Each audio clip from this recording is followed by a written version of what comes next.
Live? Lovely. We are live. Fantastic. Oh, and we already have one person waiting. Who are you, sir? Good evening, good evening. And yeah, I thought this would be an impromptu time to do another live stream. This time on a Thursday, which I've never done because it's in the middle of the week and I never tend to do live streams before I'm due to go to work the following day. Hence why most of my live streams tend to be Friday night, Saturday night sort of time, or in the holiday. Anyway, we have two people come and say hello. Hello, who have we got today? Um, I've got three people. Lovely. Fantastic. Welcome to this latest live stream on Usually Fixing and Tinkering. And yeah, it's been a while since I did the last live stream, as usual. I don't tend to do live streams that very often because it is very much time related. Oh, we've got 7 viewers. Bloody hell. Okay, that's shot up then. It's gone from 1. Oh, we've got 8. Lovely. Oh, gosh. It's like a heartbeat. Hello. God, we got... Whoa, whoa, whoa, whoa. Blooming hell. The messages are shooting through here. Usually it takes about 20 minutes for the first message to come through. Adam, evening, Andrew. How are you? I am perfectly fine, Adam. How are you? I can't wait to meet you very soon, sir. I think we will have a lot to talk about at the Festival of the Unexceptional, hopefully, Touchwood, on weather, because the weather doesn't look particularly great so far on approach. We've had the wettest, mildest July I can ever remember. I think it was this time last year where we were suffering 38-degree heat and we couldn't wait for a bit of cooler weather. Well, at least I couldn't because that's just too hot. Um, Pure Evil. Pure Evil? Good one, that. Good evening, how's it going? Everything is going fine, sir. I've had a bit of a busy week. I've just been out shooting another Mark 1. Not literally shooting, my Mark 1. Um, and it's gone well. I did a video yesterday, which was a complete waste of time. Cut a long story short because you'll see the video in a couple of days. But basically, that video doesn't exist now because all the files were completely corrupted beyond uncorruption. So I was really annoyed about that. So yeah, me putting the car back together doesn't really exist. So really, it was the reverse of what I did in the pre-body shop episode, where door card, door handle, rear inner quarter panel, door trims, just that sort of stuff. Mainly that, but I go over what I did. Well, I've just done that. I've just literally gone over what was missing, literally the reversal. It wasn't particularly exciting when I did that video, but all the same, it's all good now, and that video is being uploaded somewhere. I'm having a problem with file and video corruption at the moment. I'm not quite sure why, but that I've got a dodgy SD card, I suspect. Um, anyway, apart from that, I'm really busy, and I've managed to sort of plug this in somewhere. Oh, I've gone down to 8 viewers. Bloody hell! I've turned people off already. It's this boring. People have just literally shot off. I'm not quite sure what you were expecting if you've shot off after 30 seconds. Um, Enchantress, good evening, sir. Another regular. I have to say, my first. I will put this. I will say this more than once in this live stream. I make all my videos accessible for everyone. I don't believe in a channel membership or charging people to watch a specific video, or for people who are prepared to pay a couple of quid a month. I don't believe in that. But what I do think might be an idea, considering that a lot of my regulars and long-term viewers tend to watch my live streams, I may just drop some Easter eggs in these live stream videos that I would not mention in any of my other videos. At the end of the day, it's not something that nobody can access, but many people probably won't want to watch me rambling on for 3 hours, which is what it tends to be. So I may do so. And there might be a couple of Easter eggs I might drop in this episode. Your first car, Enchantress, 1970 Mini convertible with a twin Weber and Pecco box. What's a Pecco box? I'm not quite sure. There's a lot I don't know about minis, although I should know a lot about minis because I've got this book up here, which must make me an expert. I will show you this. This one. I don't quite know what a Pecco box is, so if you could just remind me, but I'll just place that there. That's a really good book, that is. It's a really good book. Mini convertible. I didn't believe they did mini convertibles at that age. Would it have been a conversion, a Crayford conversion by any chance? Twin Webers are very attractive in them cars, and you can buy them brand new off the shelf. In fact, I think most things for a Mini you can get brand new off the shelf. It's just very expensive. It tends to be, I think the Mini scene is more of a rich man's hobby these days, but what a cracking first car to buy. Back box. Sorry, now I know what you mean. Yes, I know exactly. Yeah, I know exactly. No, I know exactly what you mean. I know the shape of it and everything. I have heard of that. That's a nice car to start off with in life. A small, cheap, disposable Mini. How many people started off with Minis as their first car between, what, I don't know, probably the 70s, 80s, maybe even in the 90s, I suspect. Adam, good, thanks. If all goes to plan, I'm also looking forward to the festival on the unexceptional. Fingers crossed on the weather. That it should be a really good day. All the details on the group, the Focus Mark 1 preservation group. There is a link to the event, and we are meeting up at services near the event. I'll probably do another post, or what somebody else can also do the post. I'm trying to get round and run a channel and a group and everything in between. So bear with. I'm trying to spread myself. Probably spread myself a bit too much these days, but hey. Darren, good evening, buddy. How are you? Nice to hear from you again, and I hope you are good.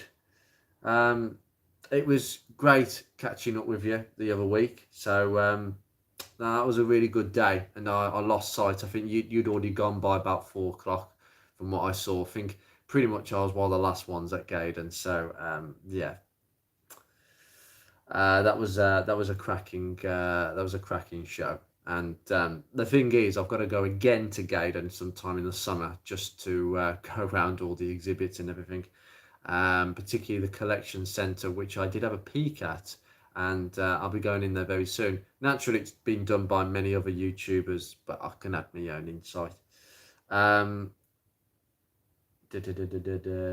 Enchantress, I don't know who converted it. Sounds like a Crayford conversion or something like that. I know that was a bit of a thing to do all sorts of wacky conversions and camper vans and motorhomes. I've seen all sorts on Minis, and some of them look ridiculous. They do look pretty ridiculous, but you know, it is the way. But that is a very interesting first car. How many people that are going to come on this live stream are going to say my first car was a convertible? You know, you normally go for something, you know, really practical, something that doesn't necessarily leak for most of the year, especially in the UK. I definitely think convertibles are they're a weird choice of car as a first car, as a current car. They really are, because you can't really use them for most of the year. And as this summer has proven by being so mild and wet, particularly in this last month, why would you have a convertible at all? It's just have a sunroof. If we're mentioning our first cars, Adam, so this is Adam. If we were mentioning our first cars, mine was a 2006 Ford Ka Mark 1 Zetec. My interest of Ford started early. With that, I would say Ford Kas and Fiestas are how most people, well, I'd say 80-90% of people started when they got into Fords. For me, it was different. It was the Focus, because it was just cheap enough at the time. But a Ford, it would be a very late Ka Mark 1. I mean, they went on to 2007, if I'm not mistaken. That is a very late one. So you would have had the 1.2 Duratec 8-valve engine, which is pretty much the Rocam engine. So you got the Ford Sigma engine, and Ford of Brazil decided to make their own cheap version of that engine, a single cam, chain driven engine, which they call the Rocam. And that ended up coming back into Europe, being put in the Ford Ka. I think they discovered that when the Kent engine obviously had died its death because of emissions eventually in 2002. Strange enough, I actually passed one the other day that sounded, I think it was a Ka Mark 1 with a, it definitely had a Kent engine because it sounded like that from a mile away. But when they put they had to replace the Kent engine, they couldn't find an engine small enough because obviously the Sigma, even being a small engine, being double overhead cam, was too big for the Ka engine base, so they had to find something smaller. Although I have to say, I'm not quite sure why it took Ford of Brazil to develop an 8-valve, slightly modified version of the Sigma in 8-valve form. I'm not sure why it took them to do this and why Ford did not think, well, hold on, we've got the Ford Ka, which has only got the 1.3 Kent engine in. So why don't we come up with a poverty spec Sigma engine? So obviously the 1.25 was double overhead cam, but why didn't they come up with a smaller version as an 8-valve? I'm not sure why they didn't, because Rover did the same with the K series. They came up with the 8-valve 1.4 version and the 8-valve 1.1. So if it was about space and one less cam, why did they not think about doing that? I don't know. The Sigma would have been brilliant in the Ka. I'm sure people have done that as well with Ka Mark 1s and put a Sigma in, because the Rocam engines are okay, but they're not brilliant. I don't know what your experience was of that engine, but a cracking car to start off with. I suspect it had been, maybe it was a bit scabby. I think the later ones are just as bad as the earlier ones from what I've been told, but cracking car to start off with. Nice and fun, Fiesta underpinnings, everything you'd want. Absolutely cracking. 2Key Basher. Hello, sir. Someone new to the channel. Good evening, and I have not seen you before in a live stream. Welcome to a new live stream. I just want to point out one thing actually before I reply to that. There's a super chat button. So if you want to put your comment at the top, if you want me to see it, give me some money. I've enabled it, but honestly, you don't need me to do that. I think it's only if you're a very, very popular YouTuber and there is more than 6 people watching your live stream, maybe if there's 20 or 30 and you'll want to put your comment straight to the top. I don't know. Key Pasha, I've watched a few of your videos, owned an ST170 for 8 years. Oh, that's a long time. First car was Hillman Avenger 1500 Deluxe with the round dials, the posh one. Now, I'm not very averse with Hillmans, I have to be honest with you. I think the only one that I really know, because I actually looked at buying one, strangely enough, in that mad moment of basically watching a car auction and then getting sort of entranced by a car that I absolutely love the look of it. I think it was a Hillman Super Minx. But Hillman Avenger, the Hillman Avenger, that's pretty much 60s, 70s car, isn't it? I'd like to say I know 2 more about them, Simon. That seems to be quite a decent car for a first car, and a deluxe version. That must have been quite cheap then. The depreciation must have been quite bad on them for to get a hands on a deluxe one. But no, that's a decent car to start off with. But yeah, I think I need to read up more about Hillmans because that's a little gap in my knowledge. It's Simon. Hello, Simon. An ST170 for 8 years. What year is that by any chance? Well, I can give a yearly break. I used to be able to give a yearly breakdown of them. I've lost the sheet for it. Is it a 3 or 5 door? I'm assuming that it's not an estate because they tend to be like rooking horse poo. I believe there's only about 90-ish of them on the roads at the moment. Right, Adam. The Mark 1K was like a go-kart to drive in terms of handling, even if the engine left a lot to be desired. I would say so. If you think of Mark 1 Focus, sorry, I can't see that. There's some heart in the way. There's a little heart in the way. I can't actually. If you think a Mark 1 Rust's bad, the Mark 1K is at least as bad, if not worse. To be fair, Mark 1 Focuses don't rust that bad. I genuinely think that if you look at some of the earlier Focuses, there's so many S&T regs still around, and they're all quite good. I think 2001, 2002, 2003 tend to be the worst years for Mark 1 corrosion in the usual areas, but they don't rust anywhere near as badly as Mark 4, Mark 5 Fiestas or Mark 1Ks. I think Mark 1 KAs, to be honest, it was like something out of 1960s, 70s British Leyland, where they literally left the factory with rust. Clearly, they just didn't put any sort of protection on them. And any surviving examples now, they are going to be rarer than Fiestas and Focus Mark 1s. They're going to be so rare, 4K Mark 1s. They're proper collector's cars. If you've got one and it's not rotten completely and it just needs some tidying up, I would stick to it. Not to everyone's taste. The bubble shape was really not to everyone's desire, but it got people talking. And is it KA or K? I prefer KA, but I suppose K was the main thing. It's a 54 plate, Simon. It's a 54 plate, 3-door Panther Black. Yay! Another Panther Black in the Panther Black brigade, I should say. Brilliant, lovely colour, and I'm biased with that. That's a stunning colour. I bet you get fed up with looking at the swirls, because I do.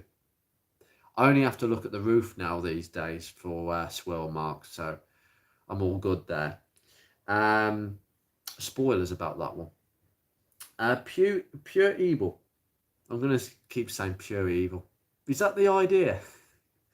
My first car was an 04 Rover 25. Hey, nice. Good choice.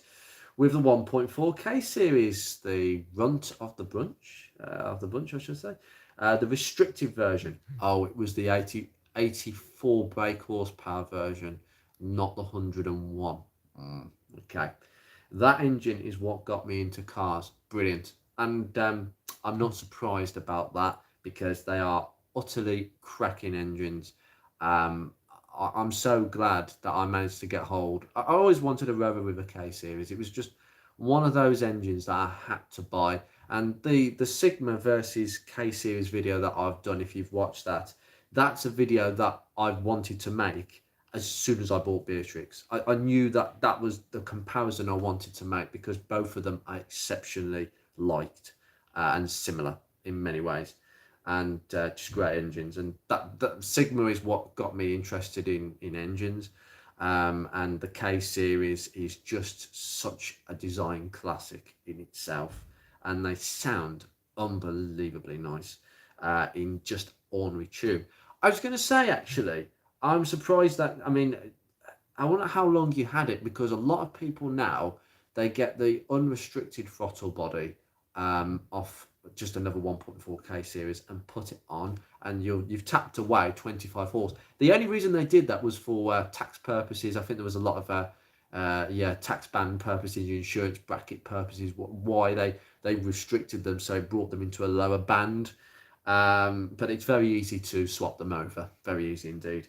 There's no electronic stuff that really interferes with, so it would just be a simple case of swapping it over. I think Paul the Rover Man has done that a couple of times to a few of his cars down the years. But the Rover 25 is a good, honest, solid choice of a first car. I don't think you could go wrong with one of them. They're very basic, and the platform it sits on is basically a shortened R8, which was already a platform that they ironed out all the weaknesses on, really. And the Maestro back end, tried and tested again. I always thought that the Rover 25, when you look at the rear end and look at the stance of the wheels, you can always see the stance of the rear end of a Maestro in there. I always thought that, And before I even discovered that it had a Maestro rear suspension, when I didn't know much about Rovers, but cracking car. Adam, a bad place for rust on a Mark 1K was around the fuel filler. So many went bad there. I think Fiestas go the same way. Mark 3 Fiestas, early Mark 3 Fiestas are shockingly bad for that, where they just rot. And then they changed the fuel filler position, or I think the design of it, I think. They are pretty bad for that. I think there's a point where it can rot all the way around the filler. I think I've seen a really bad example of a K where it's rotten all the way around the filler to the point where the filler is just moving about a bit. It's not secured onto the bodywork at all. It's really bad. Darren, I had a Mark 1 Focus Estate as my taxi, he said, which has done 450,000 miles when I finished with it, and it didn't suffer from rust. See, that's real proof that Mark 1s are just so much better than most Fords of that age for rust. I think it's one of the better ones. I think Mondeos are not too bad. Mark 3 Mondeos are not too bad. I think even Mark 2 Mondeos are not that bad for rust. Pity about the bumpers. But that's incredible. I presume that was a diesel. I presume it was a diesel down on that sort of mileage. That would be a TDCi. But I think Mark 1s tend to suffer from inconsistency. There seems to be quite a few examples with absolutely no rust on them, and then some go scabby. I think my example is one of the scabby ones. It could have gone far worse if I hadn't have stayed on top of it. But many are still, I've got the original seals, and they haven't been messed about with at all, really. So, yeah, either way, really. But that's not a surprise at all. I can't believe more Mark 1s wouldn't. I mean, to be fair, I think when I was growing up, there was quite a few taxis. Oh, it was a 1.8 TDCi. Yeah, okay, I thought so. On that sort of mileage. Did you have any injector problems, Darren? Because usually they blow their injectors every so often. They do tend to eat them. So I'd be surprised if you've not had the odd injector issue. But some don't. Pure Evil. It was really interesting comparison video, though I am curious how accurate the figure for the K-Series weight is. I have a 1.6 block and BBC head, so I should find out one day. The problem is, there were so many variants of the K-Series, I had to go on the 1.6 weight. And I did a lot of deep research into this, and every single time it came out as 99 kilograms-ish. But the VVC head is a bit more technical, so it may add a little bit, but it won't be too much. It will give an idea. Maybe someone has actually weighed it in, but that'll be interesting once you've got a figure for that. I personally have to go on what it says on the internet, but I've looked from several different sources. Don't look from one. Same with the Sigma. The Sigma only weighs 90 kilograms from dry. These are dry weights, by the way, not wet weights with the oil in the bottom of the sump, because that can weigh a little bit as well. Outside of the car, they says, yeah, I understood what you said. Darren, I did, yes, and DMF problems. Oh gosh, no, they're not. They're horrible. They are. Yeah, they do tend to go a little bit on them, but that's not surprising. I mean, given that amount of miles, that's done okay with that. That's to be expected at that mileage. I've known them to do less than 100 and have those two issues in particular. So, okay. We have 8 people, so this is going rather well. Adam, as far as I'm aware, my Mark 1 Focus seals are the originals and look very solid when I've last checked. Touch wood on that one. The easiest way of telling how they are from the inside is to take your trims off, take the plastic trim that runs along your doors, and have a look down the slats. So get a torch and just get your eye through those. I know they're little tiny slot holes, but get a torch, aim it down, and then look for a different hole, and you'll just see inside. And I can tell you what, my seals on the inside are very surface rusty, but now they're injected with Dinatrol. Oh, I've given the game away there. No, spoilers. I have injected Dinatrol, and this is an Easter egg for this live stream, I suppose. I have injected Dinatrol straight all through the sill before I put everything back together. So both sills are literally, the wax is still coming out of the drain holes in the sills. There should be some drain water holes, and they do tend to ooze out a little bit. But you will most likely see a surface rusty inside sill, which is how most of them go. But as long as it's solid and it doesn't look flaky. I think if you see flakiness, that's a different picture. Pure Evil. Yeah, I've done it again. I keep doing it again. Yeah, I'm just curious because there is so much information out there. It's hard to sift through. What would be great to be able to get a hard number to a couple of variants of it. I would love that myself. But the thing is with the K-Series, there's so many different variants. You had the 1.1 8 valve carb. I mean, to be fair, there's no difference really, very little difference. And then the 8 valve injection, and then the 1.4 8 valve, and then the 1.4 16 valve, and then 1.6, 1.8 VVC. You know, there's just so many different types. And then you got the turbo, and then on the Rover 75, you got the turbo as well. So which one do you go for? I just went for the fact that the engine itself, the dry weight of the actual engine itself, nothing stuck on it. I think you have to probably take all the ancillaries off to give a good depiction of the weight, and then I'd have to do the same with the Sigma. But there's not much information on the Sigma as a 1.25, 1.4. There's not too many. There's not much information at all, really. Oh, got to the bottom of the thread. Yeah, first cars tends to be small. Well, it's what your parents tell you. I mean, my parents were very much small, cheap, something you don't mind crashing into our wall, which is what I did with my Mark 1 Focus about 2 days in for buying it.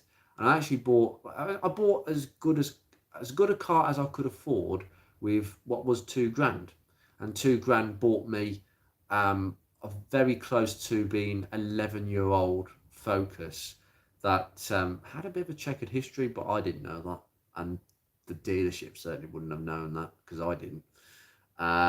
So yeah, and the previous owner before me only had it 4 months. I don't think she liked the automatic gearbox. That's a guess, but maybe not. Maybe it was a stopgap.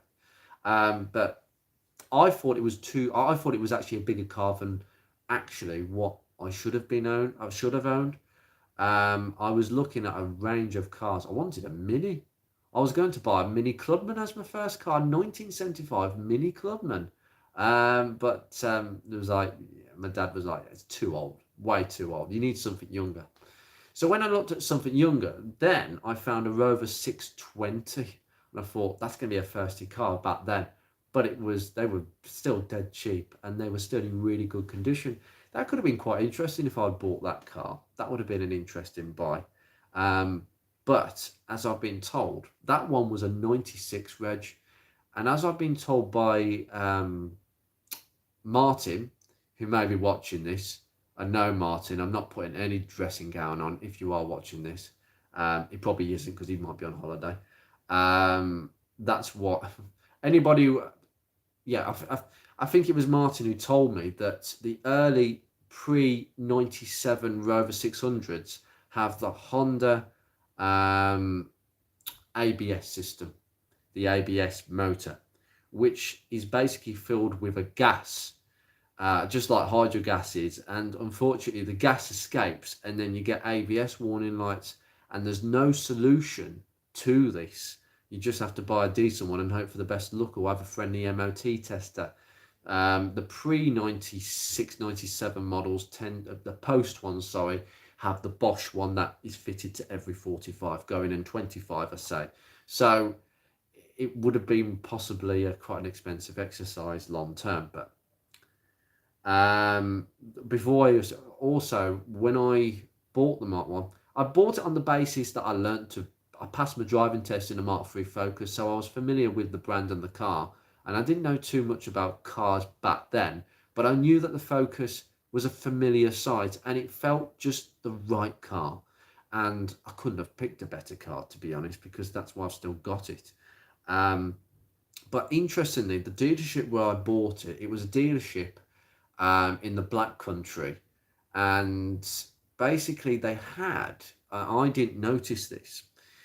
They had a load of cars over the other side of the road, so they had their offices on one side and they had their car lot on the other side, where the Focus was in amongst a load of random cars. But by their office, they had a few special cars that clearly they thought were too nice to put in the car lot. And when I agreed the deal as soon as I drove the car 2 minutes down the road. I agreed the deal, went over the road, and by the office was this absolutely mint condition Mark III Fiesta. Now, this was I think it was a H reg, so it'd have been 99 FGH 91. I got that right. It would have been a 1991 Ford Fiesta. So at this age, it would have been 22 years old in 2013. And it was mint. One lady owner from new, and it was the CTX automatic, so the CVT automatic.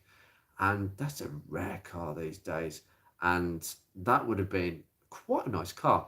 And being an automatic, my Focus is an automatic.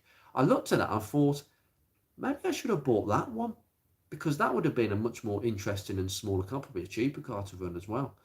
But in the long term, that might have ended up being quite an unusable car, because they are quite collector's items these days. At least the nice ones are these days. So I ended up buying what I bought. Much more practical, a bit more usable, and I care less about it. I'd have been a bit more gutted bashing that mint condition Fiesta Mark III into a wall. But even back then, they weren't worth much. I think it was up for 1,500. So it was cheaper than the Focus. Anyway, let me get back to the comments. Damn, can't get much more small than my first car, the Fiat 126. Excuse me. You mentioned that before. What an absolute cracking car. Just the engines are a bit small. Yeah, that's the thing with Fiats. They are tiny cars with tiny little wheezy engines. But you know what? I bet that was very reliable. How many years did you have that, Darren? I can imagine them being extremely reliable cars. Anything with Fiat's name on it, they do tend to rust though, I suspect. Like most Fiats, they're built down to a price. They will go on and on forever, but the rust keeps up with them, unfortunately. I think I could name a number. Almost every person that I know over the age of 40 seems to have had a Fiat Panda or Uno at some point, especially. But Fiat 126 is a nice find. It's a really nice find. Chris, hi Chris. Thanks for joining the live stream. Glad to have you on here, sir. I've just bought myself an ST170. Yay, well done. And found your channel, Researching Focuses. Love all the videos. Keep it up. Thank you very much, sir. I'm glad you found me. I think it's pretty obvious. I know there are other YouTubers that have dabbled in Mark 1s in the past, but I've probably done more Mark 1 videos pretty much than anybody else, and more useful stuff. I know that there won't be a lot of my content that will be useful to you, because I haven't actually done anything specific on the 1.82 litre Zetec engines, or in the case of yours, the Duratec ST engine, which is has a Cosworth tuned cylinder head, which is really nice in the ST170, and it makes the ST70 what it is.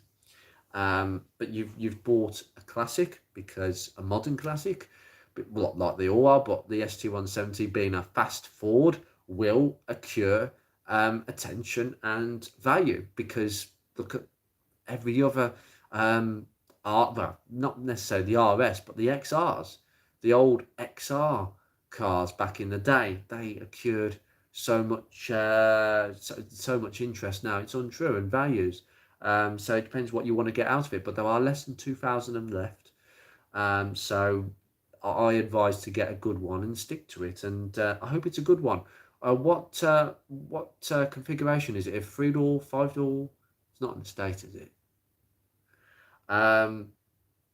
But no, most of my stuff may not be related to your car, but then again, there's not much difference apart from the engine, like some wheels and some trims and a few dials in there. The cluster is an electroluminescent on the dial cage, so it's a bit more upmarket instead of bulbs, which is quite cool. So there's a few things, there's a few differences, but not many differences as an overall car. It's just what it is that makes it an ST170. I haven't covered. Maybe I should cover it, and I will cover it at some point. I just need somebody to lend me their car, or I'll go to somebody and review their car. That might be an option in the future. We'll see how it goes. But no, seriously, thank you for joining us anyway, and welcome to the channel. And I hope you'll enjoy some of my work. As I say, it's split between Ford and Rover stuff. Bit Ford top heavy sometimes, but the Rover content is important to me because I love the marquee of Rover just as much as Ford. Pure Evil, I think the way you came up with the weights is the most realistic way of doing it, to be sure. Short of buying engines like a madman and weighing every variant, but I hate to think how much that would. Well, it's if money was no object, I would certainly consider it. I'll be ordering the engines up as we speak. Although I have to say, you try getting a 1.18 valve K series now, they're not easy to find. You'll need to find a Metro for sure. And even then, in Metros, it was the most common engine, but you find a lot of the Metros that I've seen, the Rover Metros, are 1.4s, and that was the higher spec model. So difficult one. Adam, I went for Mark 1K as I could afford it and the insurance. I'd also learned in a Mark 7 for the rest, or in the rest of the world, a Mark 6. I know, I get fed up of that. I went to a car show and called a Mark 7 Fiesta a Mark 6. And I personally, genuinely thought it was a Mark 6. I literally thought the Mark 5, right, in the UK, we call it Mark 5 Fiesta. The Mark 5 Fiesta, I don't know why they called it a Mark 5. It's a Mark 4 facelift. And then I thought the new Edge style, what we know as the Mark 6, I thought it was a Mark 5. Hence why I basically was a bit one-off. And I got some right abuse off somebody for getting it wrong. I'm like, it's just a name. Everybody else refers to it in the world as a Mark 6. So for some reason, we seem to have done. Ford really cut things up, didn't they? They've done things weirdly with the Fiesta. It's just in my head when I'm going in a car show, I have to think just before I say this is a Mark 7. It's like that because I am having to jump one ahead of what it actually is. You know, I look at a Mark 5 Fiesta in the UK and it's just a Mark 4. Anyway, so you learned in a Mark 7 and stayed with the same brand for the first car. Yeah, exactly. I think you do, don't you? I wonder what sort of percentage. I wonder what sort of percentage that people basically the car you learn to drive in. What percentage of people stick to that same brand for their first car? I think it's quite high because I just think that the first car you learn to drive in, it's quite special. Some people absolutely hate. I know a few people who absolutely hate the cars they learnt to drive in. I tell you what, one of my friends used to learn. I think he learned in a Mark 1 Punto. Now, Fiat Puntos are actually quite decent cars, but the one he drove must have been an absolute rock box. He just said the dynamics were really shockingly poor. He hated driving it, and he wouldn't touch a Fiat because of it. And he now drives Fords, which he enjoys.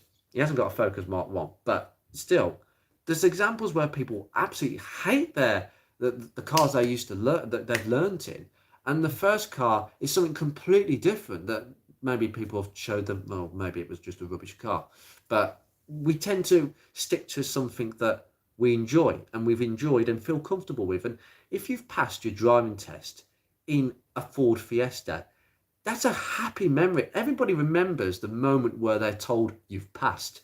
It's just utterly brilliant. And for that reason, I would definitely own a Mark III Focus because of that feeling of happiness and nostalgia. That's why I have a little soft spot towards them. Not because I think they're an amazing car compared to what went before, but it's just the memories. And I think that's enough to spark the interest in that first car. So I can totally relate to that, Adam. And I bet the insurance was cheap on that. How? I mean, if you don't mind me asking, and people can see this, how much did it cost to insure KA as a first driver? How old were you at the time for a start? Now, I don't mind admitting one thing. I was 21 when I insured the Focus, and I was 21, and no, I wasn't. Was I 21? No, I was 20. Sorry, I was 20. Got that wrong. And it cost £2,700 for my first year of insurance. I wanted to pay it through finance and just have it a bit of spread out. I mean, and my dad offered to pay for my insurance outright, and he didn't want a penny back. He didn't want. I offered to pay him the money back naturally. He didn't want a penny, and my dad gave me a bit of a step on the ladder there because my God, this is why young people can't get into cars or don't want to get into cars, because the insurance costs. You have to put your parents down on the named insurance policy, and everything is awful. And the lies that people have to tell, unfortunately, to get cheap insurance, I can understand that, because I'm not being funny. They want to take money from us. You play the game. I think most people play the game these days. So that was the cost for me, and it was extortionate.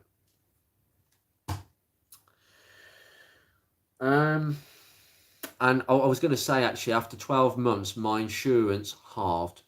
I stayed clean, obviously, for the first year, and it halved to 1,300, which is when I started paying for it myself. So get that first 12 months out of the way is the advice to any young drivers. And just suck it up. Just suck it up. Sorry, I'm lost in the comments. Hold on a sec. Simon, 2-key basher. Don't forget the crappy MRRC. Oh, they're rubbish. They are a little bit rubbish. They always need a bit of fine fettling and replacing. I know there's a few ways of going about it, stripping them down, and oh God, I'd love to do some sort of video on that. Maybe a strip down and rebuild. That would be something if I ever get one. Crisp. It's a 3-door in Moondust Silver with 77,000 miles. Wow, very clean. Cracking, Chris. I'm glad. I don't know if it would have been Moondust Silver. Are you sure it's Moondust Silver? That is very low mileage, and it probably explains why it's clean. There is a link with Mark 1s and many cars. You know, low mileage, clean. They go together. High mileage and rotten, they also go together very nicely. It doesn't always work out that way, though. Mine's done 91,000 miles, and it's not going to go up too much, and it would have been pretty bad if I hadn't have kept on top of it. Make sure you wash it every week is my advice. Wash it. Just wash it every week. Summer, winter, you name it. Every week, underneath. I spend 90% of my hose time, that sounds dodgy, underneath the car, spraying up. I know you can get those pressure washer attachments where it's like a little rack that you attach to your cartridge or your pressure washer, and it goes under the car and sprays it up. I think they're cool, but practically on a block paved driveway where it's not very even, that would be difficult for me because the rollers would get stuck and it'd be awful. Craig Choppy, hello sir, how are you? I'm glad. Have you got your stickers? I just want to confirm that you've got your channel, Mark 1 group stickers, because I remember sending some out to you. Just checking. Evening, Andrew, and the rest of the Mark 1 preservation guys. Hello. We've got a split. We've got some Rover people. We've got Ford people. We've got some people from the preservation group. As I say, I use this channel as like as a working advertisement for that group, and it's called the preservation group. But I think in a couple of years it may change to club. But I don't aim it for it to be a membership club. It'll be free to enter, that sort of thing. But I'm hoping that it will be more. There'll be more things going on within the club. I.e., there'll be a platform in order for the club to sort of have for people to start mini meets. I spoke to someone up in Scotland. I was sending some stickers to someone in Scotland, and he was kind of really enthusiastic about wanting to start a local meet. That isn't you, Craig, is it, by any chance? Actually, I've just thought that isn't you. It might have been someone else, but he was enthusiastic about starting a local meet. And I did mention, because so many people are coming to me for stickers, and I'm getting an idea of, when I'm putting people's addresses on the envelopes, of what sort of map we're looking at here. And we've got 3 or 4 people in Scotland. So a meet up in Scotland somewhere will be fantastic for you guys, because it's a long way to travel to somewhere central. We are going to have a Mark 1 rally next year, which I'm hoping to organise, which I will organise, but it'll have to be quite central. It won't be far from me in that respect, but it will have to be kind of central, because we've got people as far as Portsmouth. You know, I have to try and get that balance.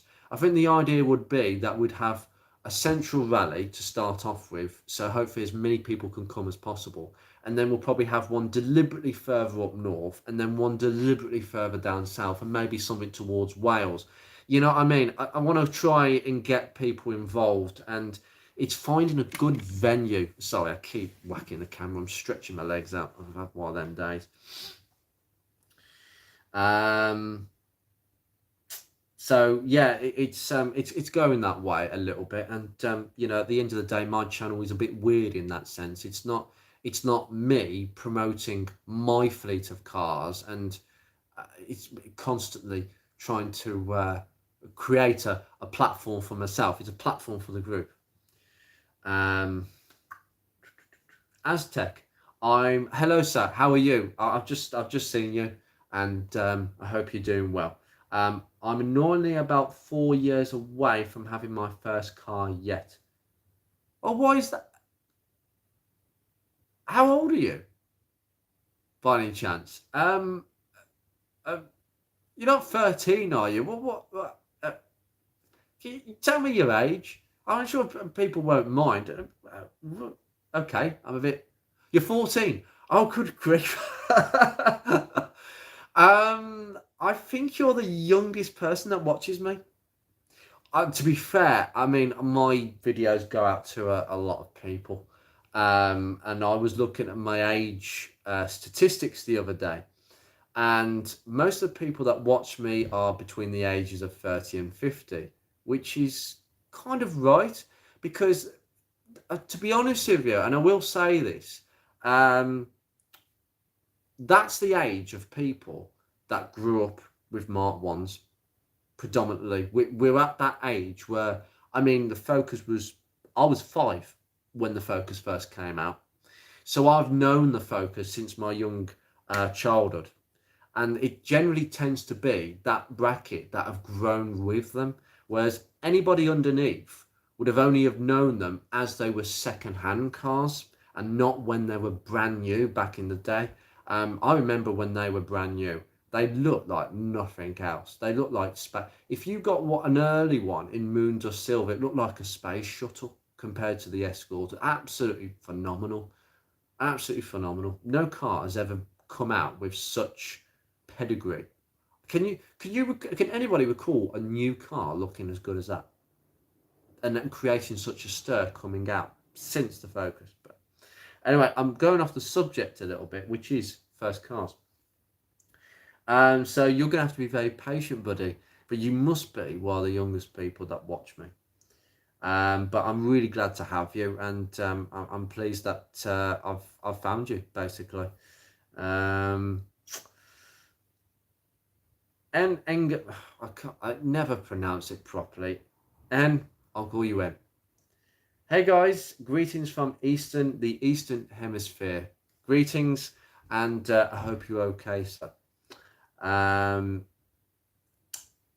Aztec, if you remember, you gave me a card at the Evans Halshaw meet a few months ago when I asked if you were doing YouTube.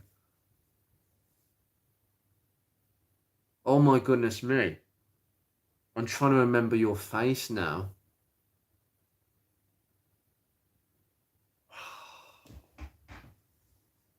This is a conundrum. Very rarely do I give cards out and not remember a face. I gave a few cards out that day, buddy, but I'm trying to remember your face. I'm glad. Do you know what? I'm glad you've continued watching me since I gave the card out. Clearly, I got a little bit of attention there, and I did end up talking to a few people on that day. It was a really nice little niche show, and I'm glad that Evans Halshaw did that. I think it was a wonderful little thing they did at all their dealerships. Um, Oh God! Do you know what? If we bump into each other, you need to shout me again because yeah, that's really bad of me. I'm very good with faces, and that's really bad. Sorry about that. But no, really glad meeting you. Even if I can't remember your face, this is really bad of me. Um,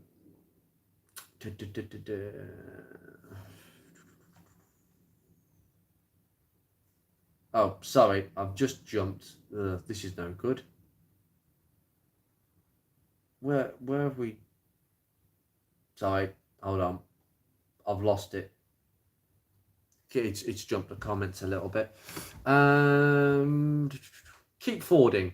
Absolutely, I'll keep doing that. I'll keep going it as much as I possibly can, sir. And my next project is a gearbox oil change on my Mark 1 1.8 Zetec IB5 manual, lifetime oil, lifetime, no such thing. Every single car that I've seen, there's no such thing as lifetime oils whatsoever. No. They all need changing eventually. Gearbox oil needs to be changed, I reckon, every 5 years to keep a gearbox nice. If I bought a brand new car, my schedule is 5 years. Stuff what Ford say on their scheduling, 5 years. I wouldn't own a new car because I'd interrupt their service schedule because I want to do my own service schedule. No. I believe that on the IB5 you need to take the oil out using, I think you have to take it out the reverse detent.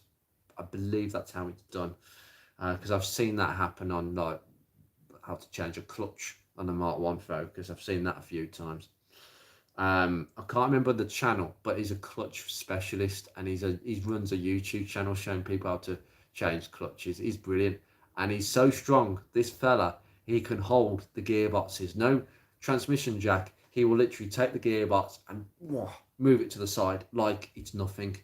I couldn't believe, like it's a paperweight. That's really good mechanics. That's old school. Will's Wheels. Hello, sir. Welcome to the live stream. I learned to drive in a Peugeot 306 diesel, but at the time I owned a Reliant Robin. Oh, a Peugeot 306 diesel. Cracking diesels.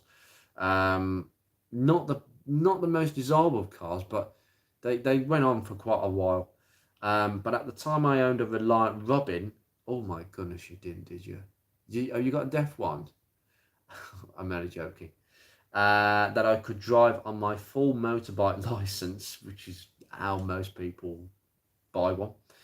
So I got to practice on my own in my own car for my car test. That's really good, that is. I like that. Jesus Christ. I think most people bought Reliant Robins because they didn't have a full license at the time. But, you know, that's a good way of getting into cars. Love it. What year of Reliant Robin was it? Because they went all the way to W Reg. They went on for such a long time. I think virtually for the last 10 years, it was like Rover. The only cars they sold to were their own workers. At least around Longbridge. pretty much. My first car after passing my driving test was a 1987 VW Polo bread van that I paid just 90 quid for. That was in 2002. Blimey, heck, 2002, they must have been giving them away. 90 quid, the days, I've missed that. I've missed that boat, unfortunately. I mean, the amount of people that say how cheap cars used to be to buy, you could literally just buy them for 50 quid, cheap as you like. That's just nothing. It's just, I think in 2013, the cheapest car you could buy was 200 quid, 250 quid. I'd say 250. I think that was the floor with cars. But a VW Polo bread van, and that would have been a Mark II. Nice cars. And they are really nice cars. Mark II or Mark 1? I got that wrong there. Nice cars. 1.3 by any chance? They're decent engines, they are. So yeah, small, tidy. Sorry, Reliant Robin was a Mark 1, 1978 on an old T-Reg. I've got the comments on my phone as well. Okay, so that's quite an aging one, that is. That's quite an old bugger. There's a few down by me. There's one that I've seen local, and it's got like the Austin Metro style headlights at the front. So more 80s, and it was that light, really dark, nasty, murky green colour. It's horrible. It's not a nice, it's a very unattractive car, but I see it buzzing around everywhere. I just think, you go, you're better than you than me. So definitely a step up there. That VW Polo, nice choice. Adam, I passed in 2013 and I was 19. So same year as me then.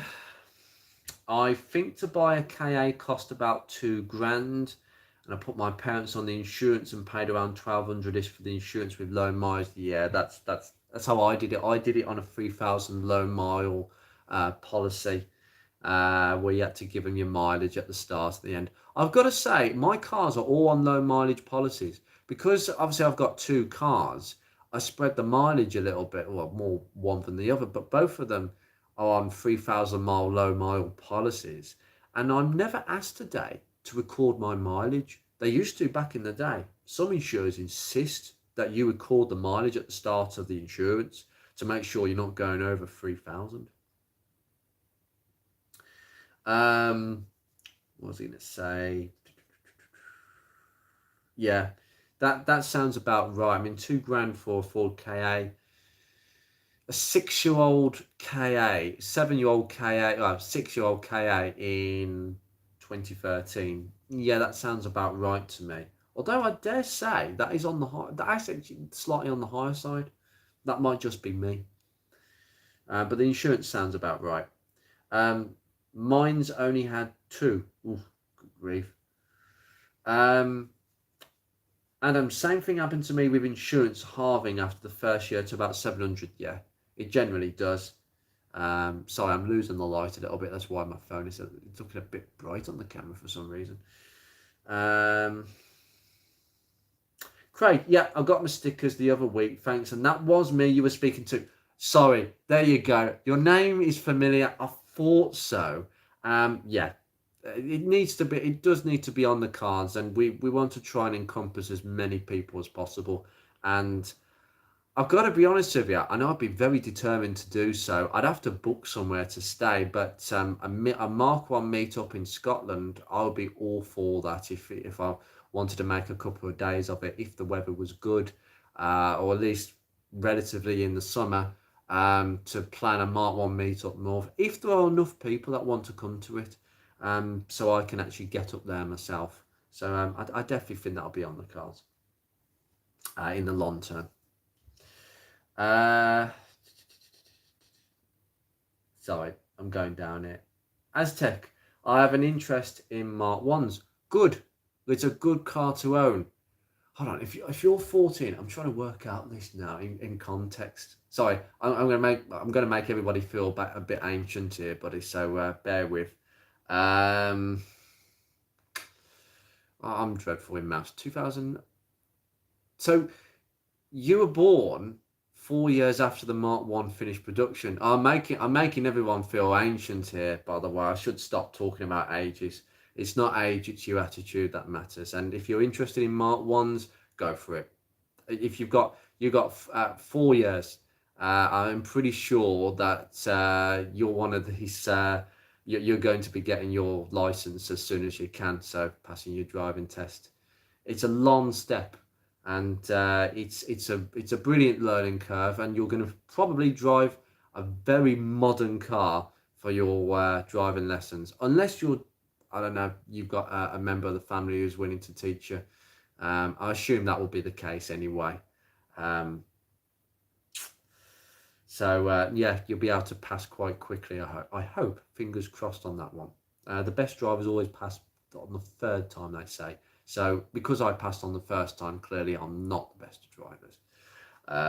But Mark Ones, yeah, I would say I would give the advice, if you can, buy one before you pass your driving test. The reason I say that, um, it depends on finances, and maybe what your parents may be able to help you out there, is getting hold of one before they become valuable, because Mark Ones at the moment are starting to become more expensive. So at the moment that the prices are, you can buy a project for less than £1,000, but if you want a really decent one, you could buy one for about 1,500 with some that needs some work. So that would be something nice for a first car, something that isn't brilliant, but it passes an MOT, it's safe, and you're going to get a good experience from it. And if you want to improve it, you can. Um, so that's my advice there, because in 4 years' time, my prediction is Mark Ones are going to be, well, there's going to be half of them left than what's left now. I will say that now. And I do think the values would have shot up by then. I mean, we're not talking astronomical. We're not talking about a tripling of the prices. You would most likely like an ST170. Be careful on the insurance there. I will warn you, that is going to be expensive. If you pass your test at 17, 18, you're going to have a lot of money. You're going to need some help there. Trust me. You'll need to put your parents on the insurance. You need help, because that is expensive. An ordinary Mark 1 is quite expensive in some respects. Insurance is always the killer, I'm afraid. Passing your driving test, I'm sure you'll pass your driving test in reasonable time. It's the insurance. I'm having problems with insurance at the moment, but the insurance, as I want to ask this out here, I know it's coming away from the discussion, but just to give some perspective, everyone's insurance, has it all gone up? Because I'm getting quotes for a few hundred more for both my cars than they currently are. It feels like the insurance has hiked because of the cost of living. I'm not being funny. Insurance premium tax has not gone up, because every time that goes up, it certainly goes up. But from what I've seen, insurance premium tax has not risen. So they're all cashing in now, which is really bad. Simon, I was at car and motorcycle mad at 14. I have to be honest. I mean, to be fair, it depends how early you start. And I do say one thing: if you want to get the kids interested in cars, you start them from when they're like really little, 5. I'm not joking either, because that was the age where I started messing about, and just, my granddad would. I mean, my mum and dad didn't drive back then. The only relatives that I used to sit in was my granddad's, on my dad's side. My granddad's Princess, he had a Princess, which I vaguely remember because it was the most comfortable car I ever sat in the back. Princess 2, Austin Princess 2, the best looking Princess, by the way. I don't like the Wolseley versions as much. And he had a Maestro, but I have very strong memories of that Maestro because it was a 1.6, and I know it was a 1.6 because it had this really interesting airbox housing, which you didn't get on the 1.3A series. And I've got a lot of nostalgia about that car. And just, Granddad wanting to, I say, oh, Granddad, can we have a look at the engine? Because I was just interested. It's an engine. It smells oily. It's that old oil smell from the R Series engine. They're fine engines, the R Series. And I would definitely have an Austin Maestro in the future. It's definitely something I need to scratch the itch on. But literally he'd open the bonnet and I'd say, what's that? What's that? What's that? Pointing and asking questions. And my granddad was really enthusiastic. And I think he wanted me to get into that sort of stuff, the technical stuff, because my granddad was a tool maker. And I think getting kids into sort of design, anything with design and architecture, and an engine bay is pure architecture. You have to have I have to have a couple of people designing where everything goes. So, that's where it started for me. But motorbikes, that's always a fascination because it's accessible. Well, not legally, but we know that it happens. And I'd be lying if I said I hadn't had a go in a motorbike before I was 17. Quite nice. And one on a Harley Davidson. Harley Davidsons are so overrated. They're just rubbish. They never work properly. They just never work. Aztec, ever had any Tamiya kits growing up? I'm going to have to ask what that is, I'm afraid. This is embarrassing now. What is this kit? Oh, for goodness sake. Yeah, okay. I know exactly what it is now. That's really embarrassing. No, not when I grew up. I think the thing is, I wasn't necessarily into cars at 14. It was, I don't know why, but it was buses. I had a thing for buses when I was young, and my brother has a thing for buses. And naturally, one of the videos that I intend to make sooner or later is going to a transport museum because I just love transport, not just cars. I'm not a train spotter. I didn't get into trains. But buses, yeah, I wanted to own a bus. I wanted a Route Master.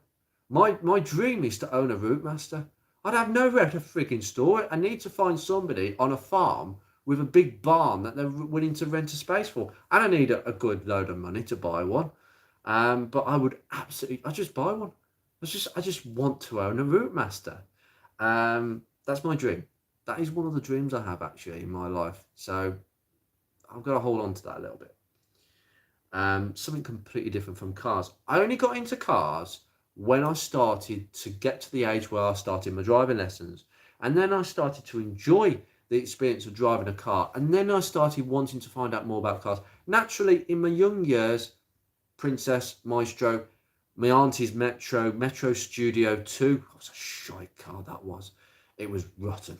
It was only 11 years old and it was absolutely rotten. It's my auntie's car. You always used to have that familiar smell of McDonald's in it. Or was that the seat foam? It was a seat foam, maybe. But then I sort of had a phase of buses and then I went on to something else. But anyway, no, it's not off topic. It's not off topic because that's presumably how you've got into cars. So you've done a lot of construction stuff with those kits. I know the kits. I just needed to visualize it. I hadn't heard of the kits by name, but I know exactly what you're talking about. But I didn't get into that stuff. I actually just got straight into cars without the kits. I was actually going to consider doing this because I think if you ever watch Drive Tribe, or used to, because it's not a thing no more.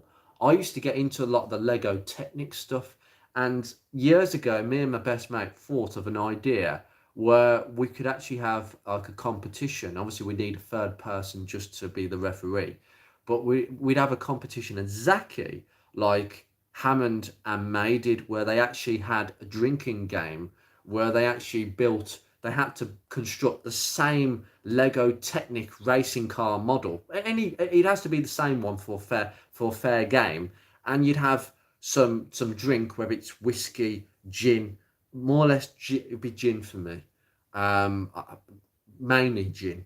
I think anything else tastes a bit like boot polish, although gin can taste like that. Some gin in some shot glasses on the side, and basically we'd be asked general knowledge questions by that the third person, the referee. And if we got it wrong, we had to take a shot and carry on. And it would slow the whole process down. And we did do that game a couple of times. We did it once where we didn't finish. I was sick.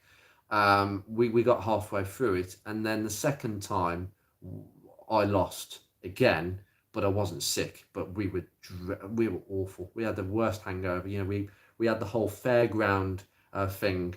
I'm not being a very good adult here, Aztec, because you're 14. I shouldn't be saying all this. But, oh, God, it was like the fairground.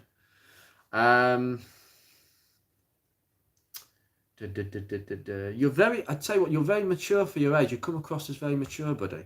Because I wouldn't have thought this through the messaging. It just comes across that way. Craig, the clutch guy, is Kevin Albert Williams. Thank you very much. He's a legend. His videos are blimmin' amazing. He is worth a watch. I will say this, Kevin Albert Williams Clutches or something like that. It's a YouTube channel, and goodness me, he does it week after week, whether it's snow, rain, whatever. The guy has got all the tools in his back of his van, like a mobile mechanic. He needs all his tools, the best tools, because you don't want to be stranded with something that's snapped. You need everything out there. And he does really good jobs. Really good jobs. He's done some clutches on some Mark 1s, and that's how I've watched a few. And he just does it like he has a breakfast, like as much as easy as I eat breakfast. The guy's a legend. Honestly, the way he just shoves gearboxes out the way, it's absolutely unreal. It's animalistic. The guy's a massive gym goer. So brilliant. Just totally old school in the way that he just goes about it and gets straight in there. No faffy, oh, we need the jack, we need the trolley jack. Health and safety, look after your back. Ideally, that's what I have to do. Look at me. I ain't got any strength in that. Bony.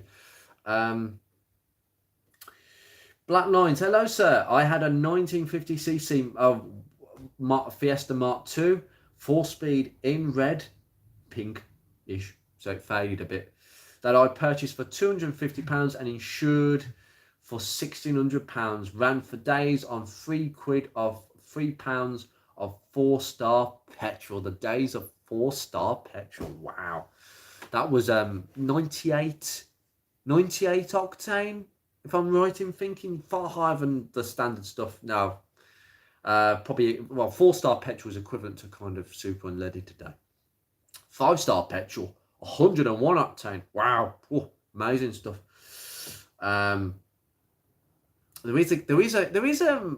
Isn't there a petrol station? There is a licensed heritage petrol station somewhere, I don't know where it is, that is licensed to serve leaded petrol. I think it's the only place that serves it.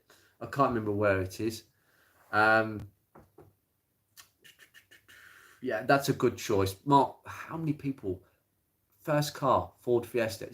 It's one of those things. You see the sort of celebration that Ford had on. Obviously, the Ford Fiesta now finished production, but they put some adverts on YouTube and on the TV just to celebrate the Fiesta in a little commercial.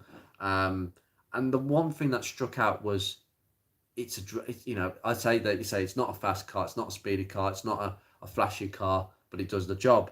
And most people would have passed their driving test in one, and it's just unbelievable car. The Mark II, very much a Mark 1 in disguise. They just facelifted it a little bit, and that engine must be a little bit asthmatic, that Kent engine.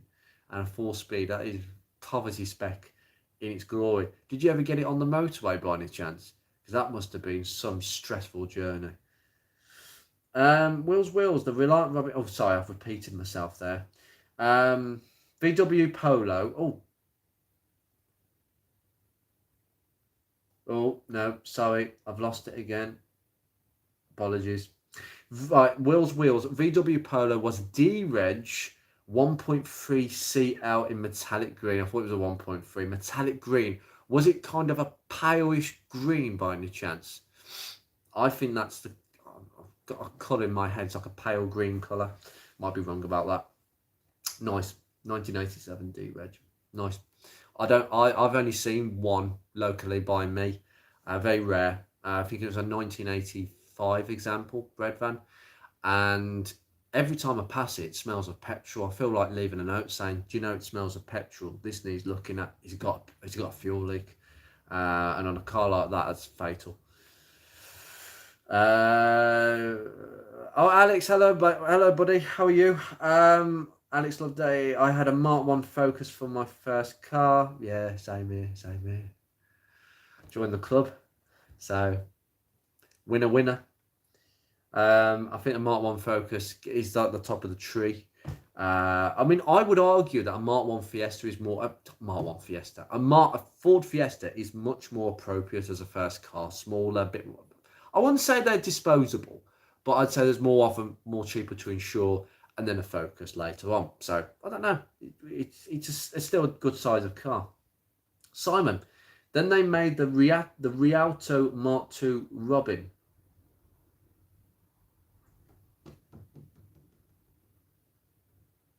The Rialto. Sorry. This is me just oh God, yes it is. So that is the yeah. Oh God. They just don't look very nice. I thought that was what it was. The Austin Metro front, as I call it. Oh, vile. It is. It is that one. It is that one. Simon. Craig, my first car at the age of 9 was an original Mini City automatic. I rebuilt it up to a Cooper replica, had it until I was 14, then sold it to buy a Mark IV Escort XR3i RS Turbo replica. I bet there's so many of them around.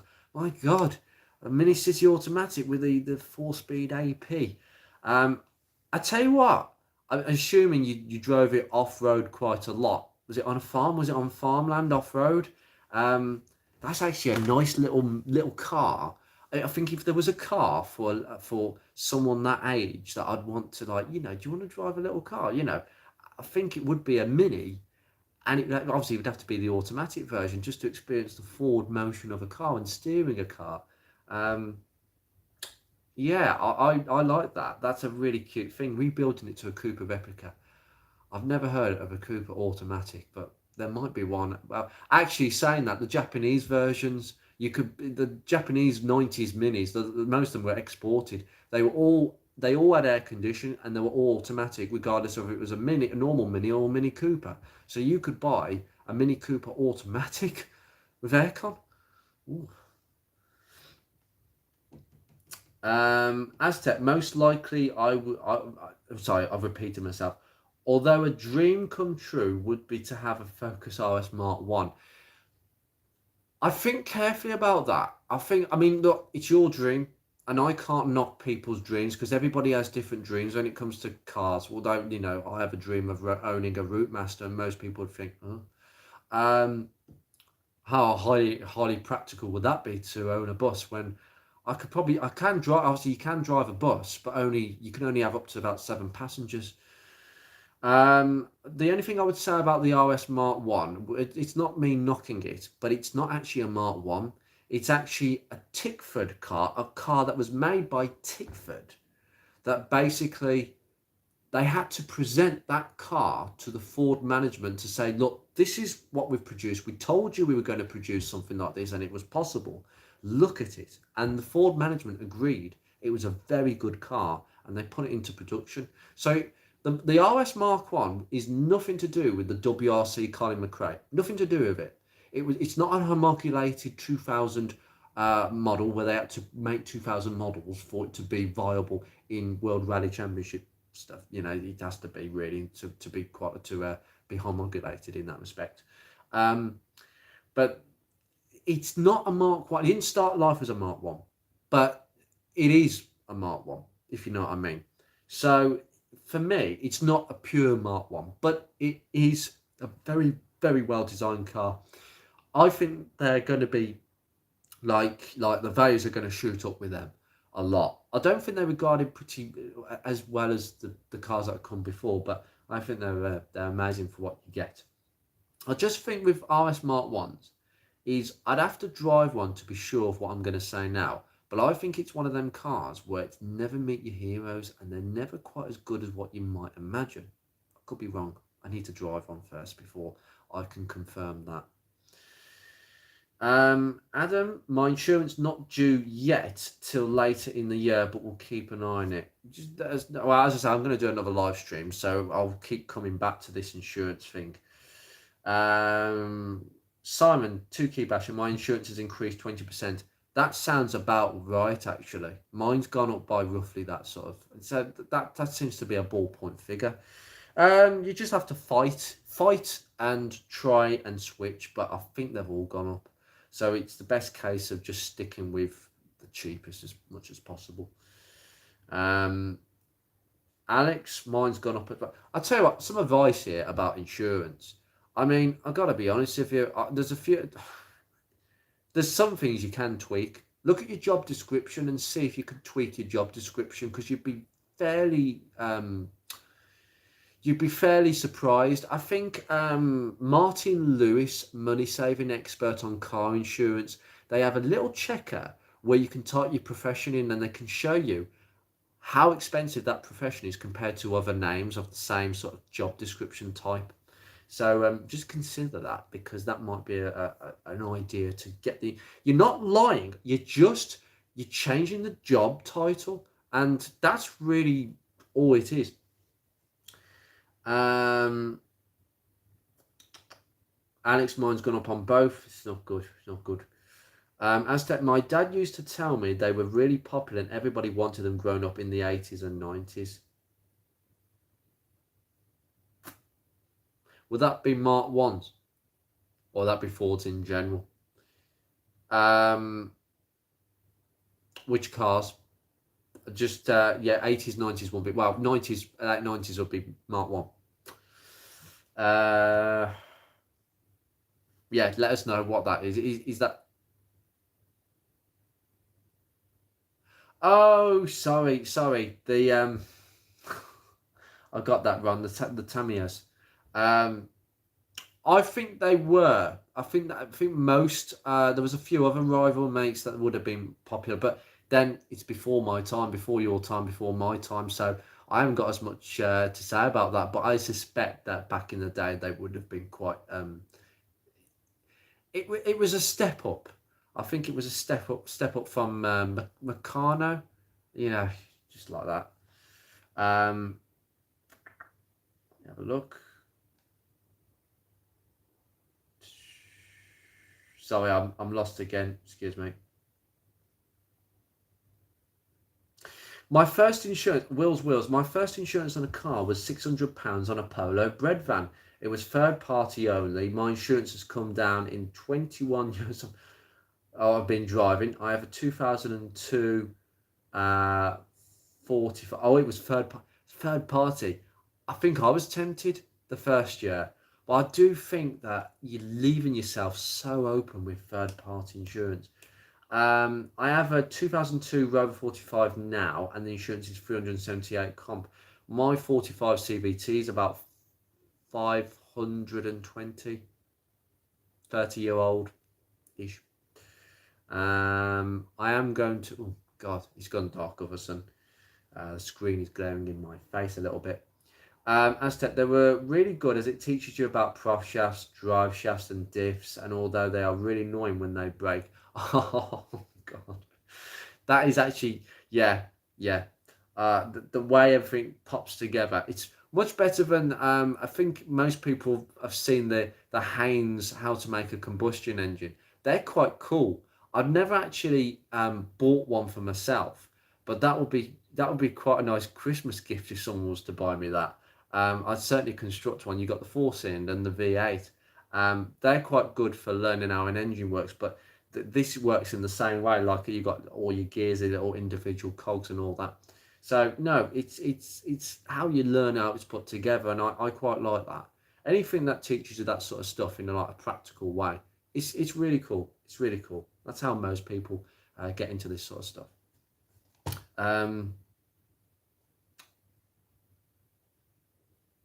Seems like a funny, interesting story. Oh, it is. Oh, absolutely.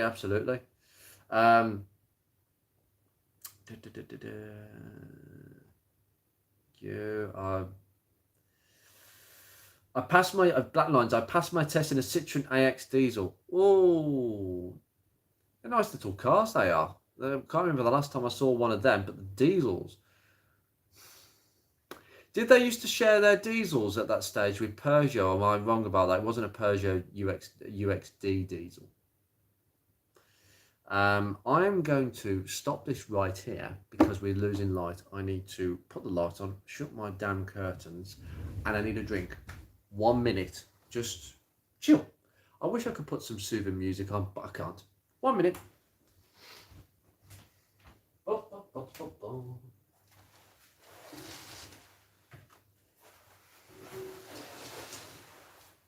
Oh, it's gone really dark now. That's better. Right, 2 seconds.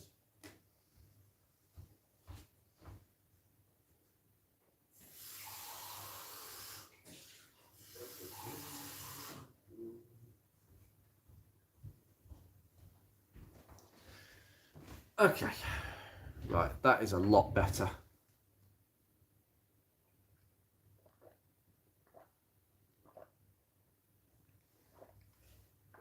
Ooh, there seems to be a bit of a delay with the live stream. I'm still pointing to the curtains.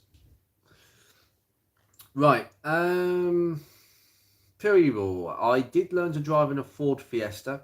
Got talked into buying a 25 as a first car by a used car dealer and then bought one from elsewhere. Oh, you cheeky little bugger. He was giving you a little bit of an elbow there. Oh my goodness me. Yeah, I've got to be honest with you. That's probably good advice. It depends what... At the time, it would have been a Mark III, Mark IV Fiesta, Mark V Fiesta.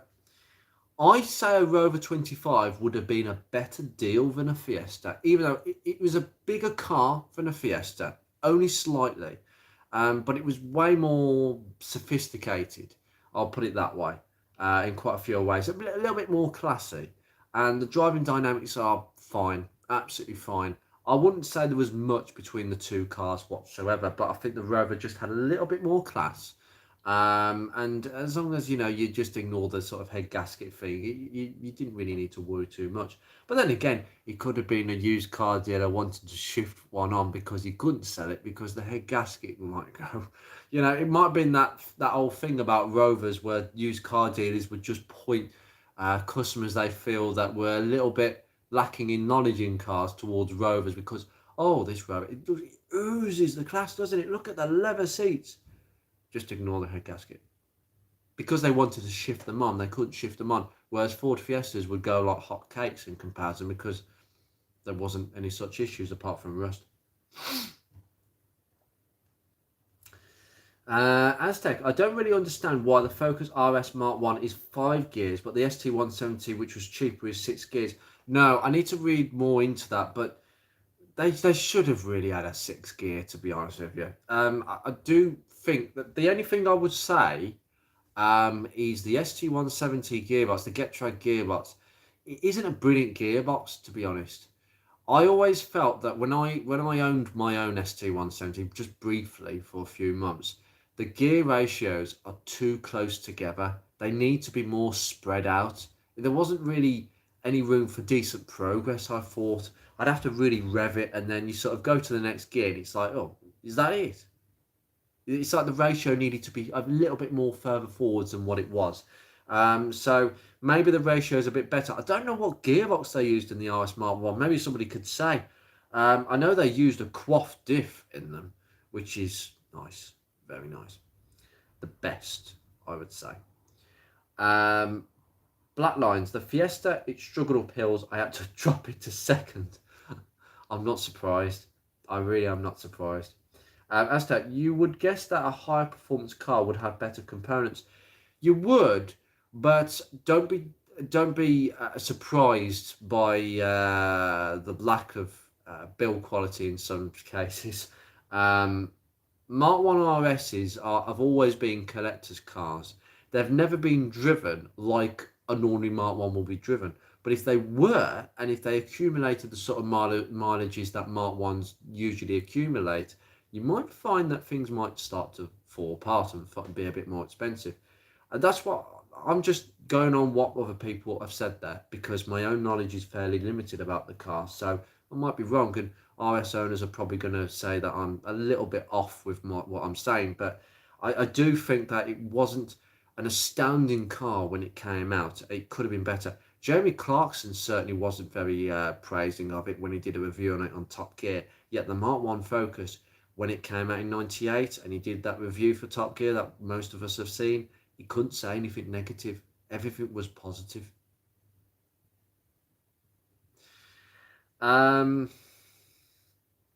Simon, early Polo had form early stop start. Not sure what I mean by that one. Is that a system where the car decides to cut out and then you have to restart it because you've got a problem? It's a good system, that. Craig, Aztec, the 5-speed boxes are stronger than the 6-speed were. I thought that might be the case. I thought that might be the case. I mean, like the 6-speed Getro boxes are not brilliant. So anything in the RS, probably because they weren't brilliant in the ST170, they probably wouldn't want to use them for the RS, which is a good decision.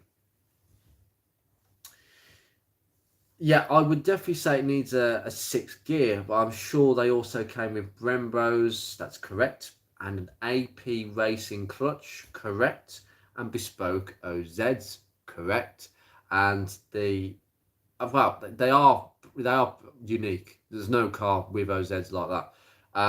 The ST170 alloys, the standard Ford ST170 alloys are almost copies of an OZ like for like 17-inch OZ. So there's some copy work going on there. Would you say it was a bit of a flop compared to the Cosworth?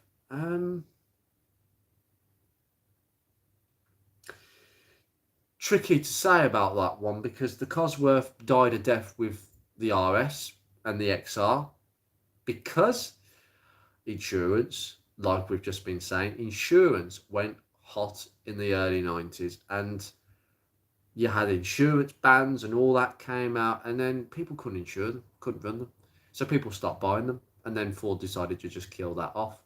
But in terms of as an actual car, well, they weren't really usable. Cosworths were never usable. I've never, honestly, who can put their hand up and say, I owned a Ford Sierra or Escort or whatever Cosworth that I actually used to take my kids to school? I don't know anybody, because they were literally collector's cars. You know how hot they were to handle, and most of them ended up on the racing tracks because of how fast they were. And I'm not surprised by that, but at the same time, I don't think they're particularly good cars. People put them on their bedroom wall. I mean, Sierra Sapphire Cosworth. I used to have that on my bedroom wall as a poster. I can't for the life of me think why I did that, because again, it's a brilliant car in context, but to use, nah, not in the real world. It's one of those, I'd never meet my heroes. I just wouldn't like it. And I don't believe that, I don't believe it's a flop when it compares to the Cosworth. I think it's like any fast Ford. They're just not usable in the real world. But on a racing track, brilliant. And it does live up to its name very well. Craig, I can remember when Ford promised the Mark 1 Focus RS would be 4-wheel drive and 300 horsepower. Yeah, they promised, but I think when it got to the drawing board, because remember, this is a Tickford car, not a Focus, a Ford car. It started life as a Tickford, built by that team. They tried to say to Ford that this is a good, viable solution, and they didn't listen. But they did eventually. But I think a lot of things got shelved on the basis of cost as well, because they had to sell them. Which was 4-wheel drive, and could you push 500 brake horsepower? I'm not sure about that one. I couldn't answer that question, Aztec. Simon, TPP, much power for 4-wheel drive, not front-wheel drive. Yes, I would pretty much say so. I think it was a little bit too much. Definitely, I mean, the quaff diff helped, but didn't entirely eliminate things. Aztec, although I have never driven one, I love being a passenger in it. Yeah, I've never been a passenger in one, so I might need to ask somebody for a lift one day, and that will happen eventually. Wheels. Ooh, I've lost it. I've lost it. What time is this? Oh, it's coming up to 10 o'clock. Okay.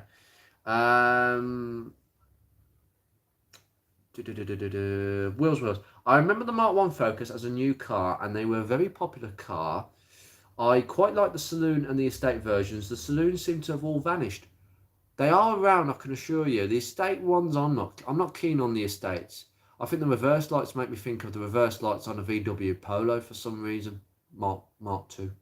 I'm not sure why. The saloon versions, the estates are just workhorses.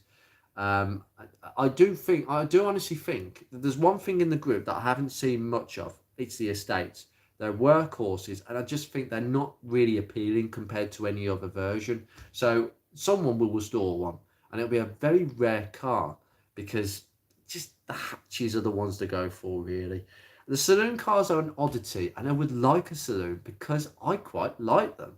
I think the styling is weird, but it joins up quite nicely, and it looks quite in keeping. So I quite like them. Very popular car, brand new.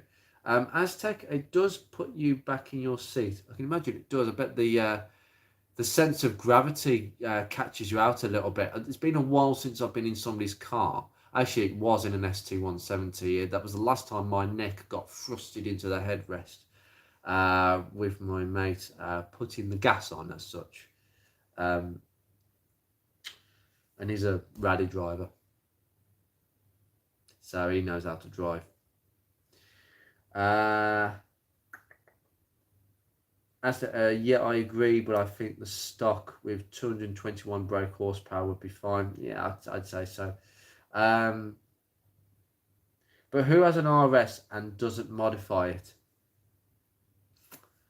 I mean, to be fair, most RSs that I see, especially ones on the group, are original because they are very expensive cars to buy, and nobody's going to want to mess about with them and make them unappealing for the next owner. Remember, a lot of these RSs are in the hands of people who are collectors, essentially.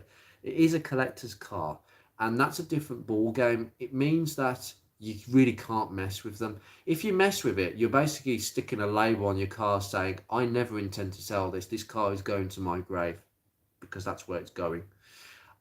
Because nobody else will buy it off you for the price that you'd want or the price you paid. Basically, if you bought an RS Mark 1 in original condition for 15 grand, which is the going price for a really, really, really good one, and then you started modifying it, and somewhat maybe distastefully, and to bring it out of originality, there's no way you get 15 grand for it. You'd be getting 10.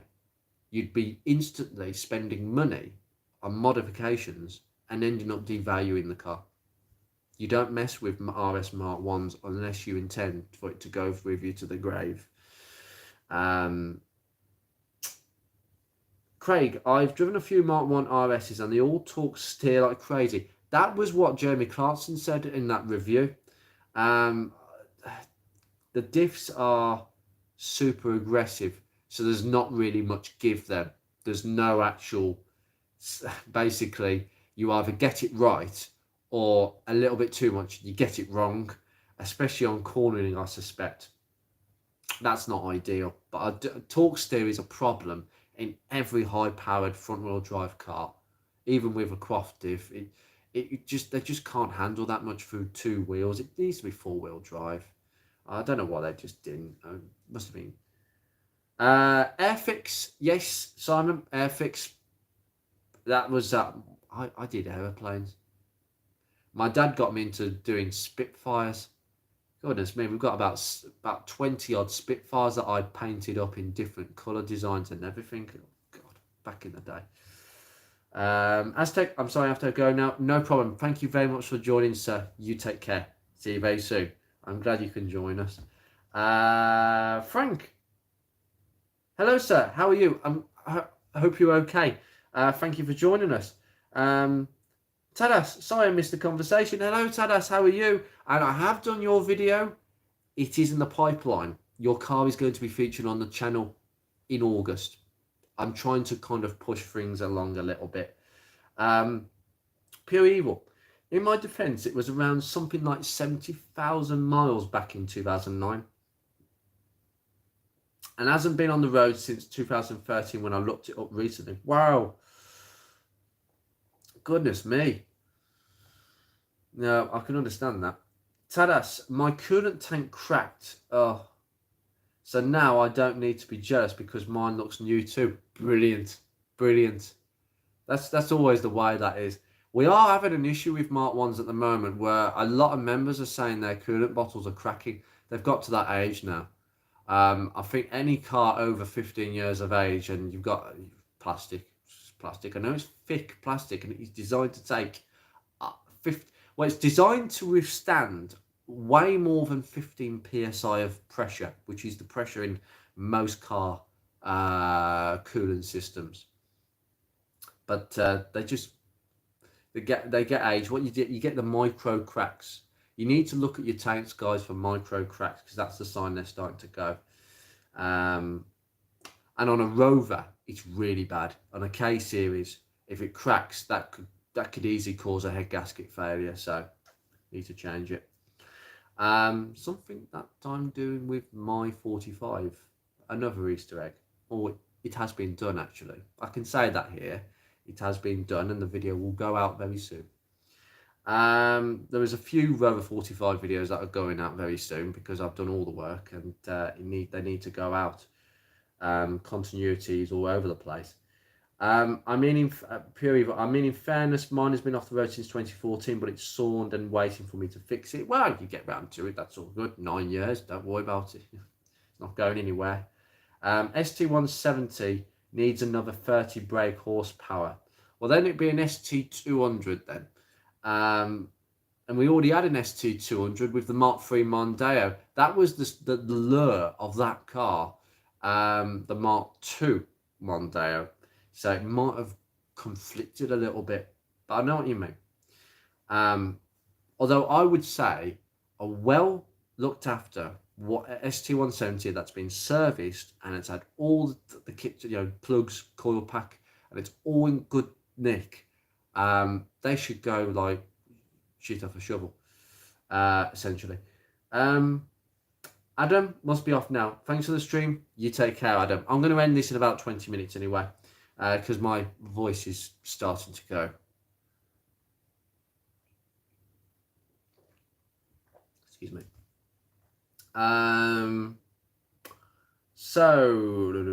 Tadas. So about topic of the title, my first memory was a Cougar. First trip round the block, you told me.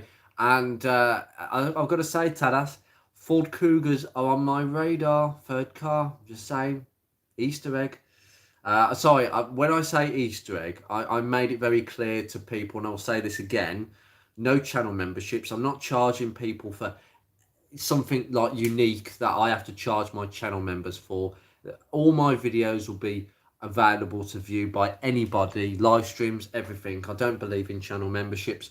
But what I might do in my live streams, since that my live streams are full of people who've been watching me since the beginning of supporting me, you guys in particular, who always tune in for a live stream if I'm doing a live stream, always try and make it.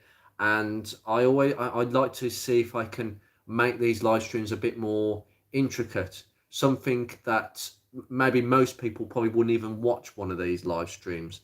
So I might say things in the live stream that I might not say in my videos. I might give things away that I won't do in my other videos, and I call them Easter eggs. It's like a British thing for a surprise. So it's little tiny Easter eggs, I call them. So that's an Easter egg. Yeah, I am looking at Ford Cougars, and they are astonishingly good cars. What a really nice first car, Tadas. Was that the 2 litre or the 2.5? And it was a manual or automatic, either.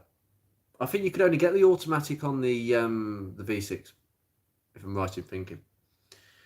The Estate Mark 1 basically was, oh, look, we designed it so beautiful front, and oh, we need design end of it quick help.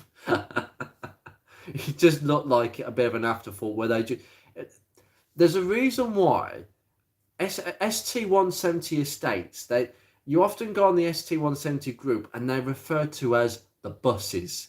It's true. It looks like a bus from the back. It just looks like a big blob with two big lights that look just, they're not in keeping with a Mark 1, with a big back window. It just looks like a bus on the back. It's just absolutely true. So I'm not a massive fan, put it that way. Frank, I'm all right, thanks. Good to know. Thank you for joining. Oh, Tadas, it cracked where there were two hoses. Oh, it cracked where the hoses come from. So in the two little plastic connections. The video, if you've seen my latest video on Nick's car, I showed you at the beginning of the video that he bought a spare expansion tank, a second-hand one, to replace the one that's on his car that's cracking, and that one's even worse. It's actually gone where the hoses have gone, so it might be in the same place. That is a weak point then on them. That's the second time I've heard of that this week.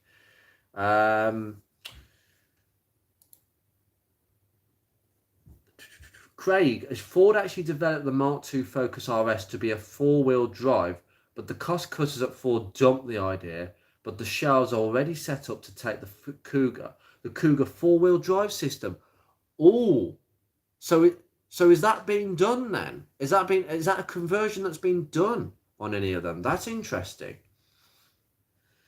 I know you could only get the Mark II Focus RS in 3 colours.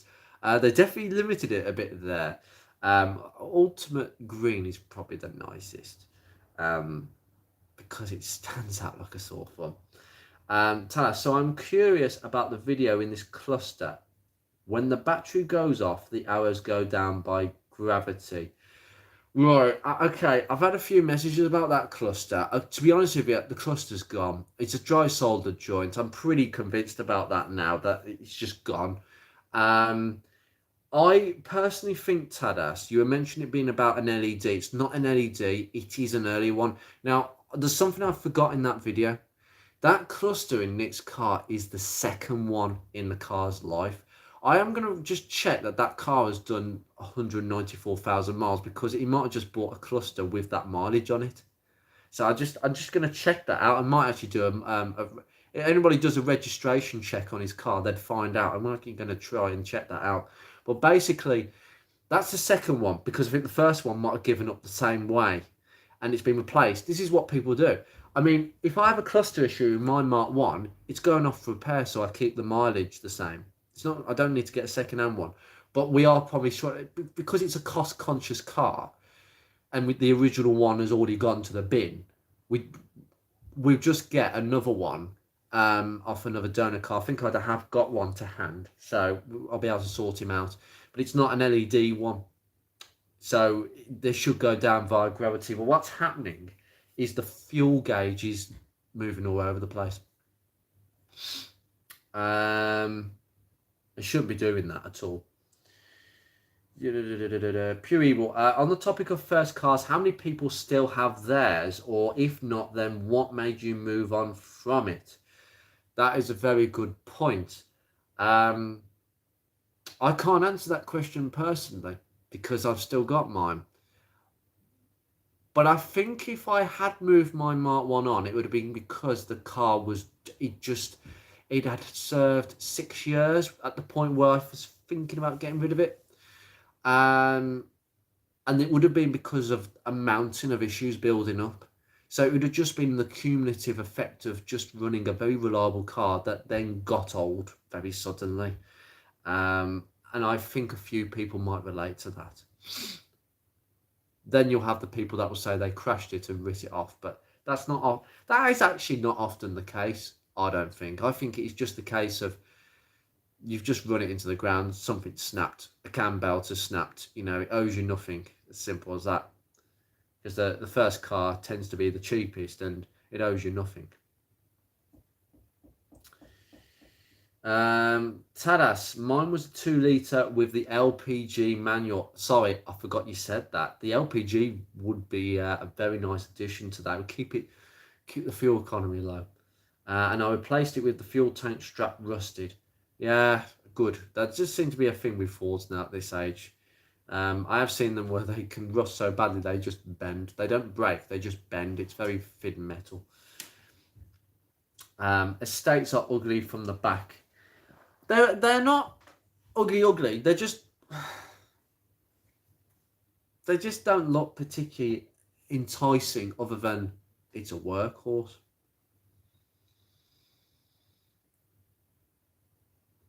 Craig, yeah, the conversation has been done. I know someone that owns one. Oh, type conversion. Oh God, I'm so tired. Sorry.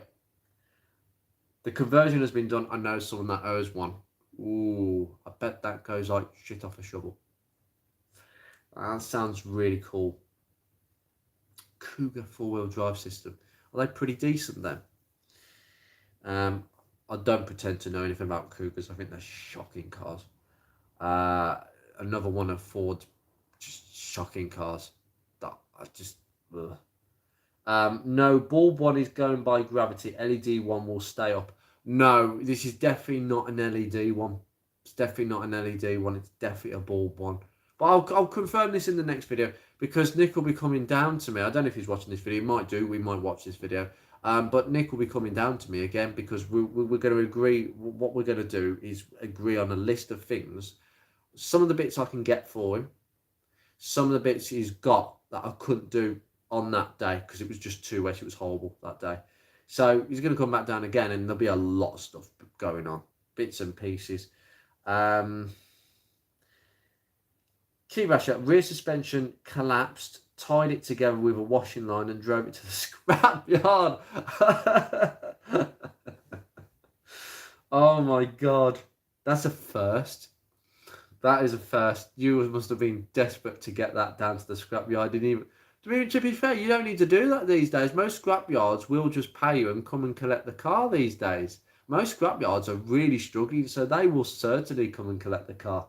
No need to slog it there, but must have been fun and dangerous though.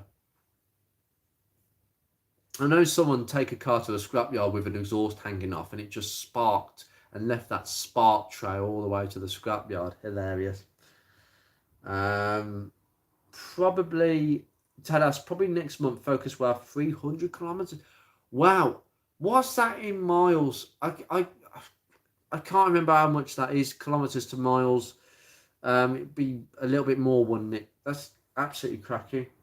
That's running in, that is.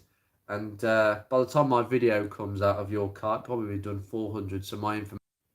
Oh, sorry, I think we've been cut off there. Right, my conversion is far off, 60,000 miles. So 180. Oh, that's nothing. It's nothing. Sorry, I work in miles, not kilometers. I'm a bit like that. Well, if you're from the UK, that is.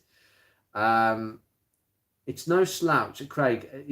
It's no slouch. It's 600 horsepower. I know of a Cozzy converted 1.2. Oh, that's interesting. That's interesting. Pure evil. What a send off. What a way to send your first car to the grave. But yeah, as I say, for those of you who joined, first cars. I say I've still got mine, so a lot of these questions can't relate to mine because I don't have the experience of buying a first car, running it into the ground and buying another. I know that people consist. This is the thing. If I'd have bought a car that I didn't like, I think I could have ended up on the sort of the series of buy a car, run it into the ground, do nothing to it, run it into the ground, get it past the MOT, and then as soon as it fails an MOT or something really goes wrong, scrap it, buy another cheap car, then do the same and repeat the process. How many people that I know go and do that? It's untrue. I mean, to be fair, it's amazing how reliable cars are before they really detonate and how many years you can get out of cars without spending a penny on them. But for Tadas, for diesels, I think 300 is nothing. The TDIs are bulletproof, completely and utterly bulletproof. That's nothing. You have got a lot of miles to go yet. I would consider that an average mileage for a TDI at this age, and a TDCI. The only thing with a TDCI, you'd have probably replaced your injectors by now. Mine, the biggest regret was not Cougar selling, but the Volvo V40 2-litre turbo to the scrapyard. That is a nice car. V40 turbos are really rare now, actually. Even the air conditioning was working when I sent it, but it didn't pass the MOT because the seals were rusted. Oof. They don't tend to fare quite well, V40s. Little bit like that. I'm going to try, I'm going to end this video here because it is getting on late, and I would continue this if it wasn't for the fact I'm working tomorrow. I just wanted to focus on first cars, just something that cropped up in my head, just something quite random. I was having a conversation about Mark III Fiestas. There might be a reason why I'm talking about Mark III Fiestas, and that is a nice Easter egg I'm going to leave you with. Why would I be talking about Mark III Fiestas? Yeah, Tadas, that was so fun to drive. I can imagine. I really can imagine. Was it the estate, or is that the estate version? I can't remember now. Dave, sorry, you just seen this. That's okay. Dave, I'm about to turn off. In fact, I've literally done almost 2 hours, and I've got work in the morning. So I have to bear that in mind. I would go on for a third hour. We've done 1 hour 56 ish, and freaking out, I'm getting old. I'm getting age lines all over my face. I swear I've aged about 5 years in the last year or something like that.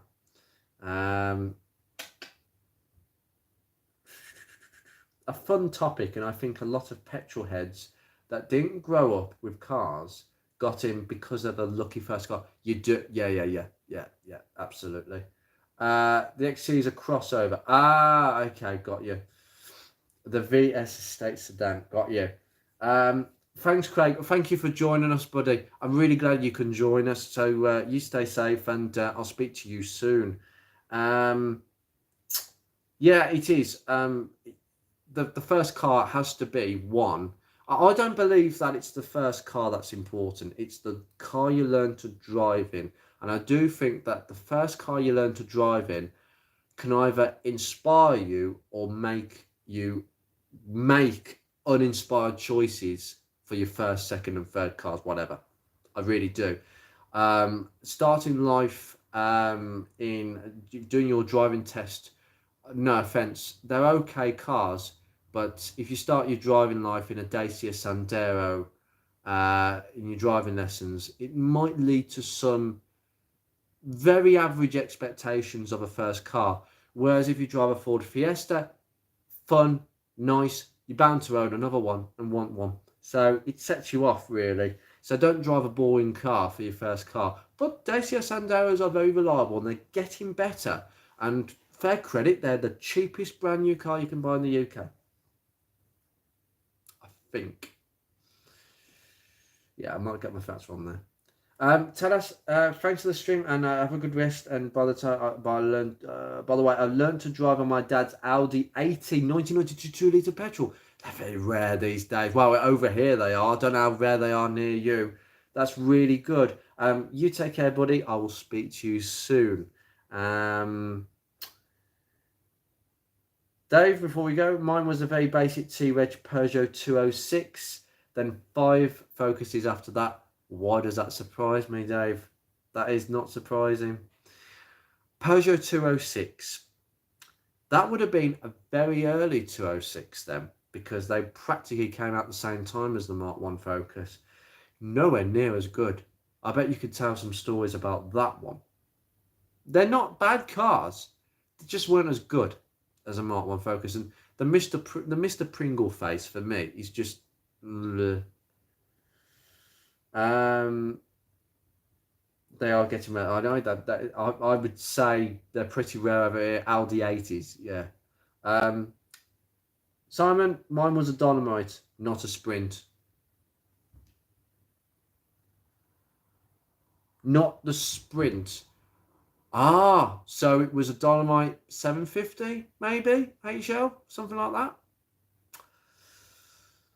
Sprints are very nice cars, but don't over. You know what? People in the classic car world, oh yeah, gotta have a Dolomite sprint. No, don't overlook the normal Dolomites because they're the understated ones and they're cheap. Anyway, guys, I'm going to leave this here and I'm going to get off. Have a lovely rest of your evening and you take care. And I will try and do another live stream, maybe in the middle of next week, maybe at some point. I don't know when, but I'll try and see if I can do a live stream once every week or two to kind of push things forward, because now I'm a YouTuber, I quite like the income. And I have actually found out before I go, I will say this, I am 6 days, 5 days into being a monetized YouTuber. And I actually have found that my videos are much better than what I thought. So the exaggeration that I made in a video of earning 0.03p, that is an exaggeration. I'm earning way more than that, and that just encourages me to make videos. But that's not important. It's just a little sideshow. It's the support that you guys give me and the demand for videos, because the videos are really good, and I'm glad. I'm really glad. And some of the videos might be geeky, some of them might be small, but they will continue to flow as best as possible. This summer is really busy, although I will say one thing, bear with. There may be some slow points in this summer because of one thing. This weather is awful. I can't film what I want to film in this weather. I'm meant to be somewhere on Saturday, but I can't film, potentially because it's going to be raining. So it's one of them.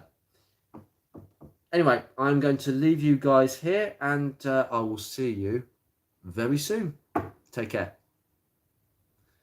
Yeah, I've just remembered, this is not one of my videos where I press the cancel button and then I cut that little bit out in the exit.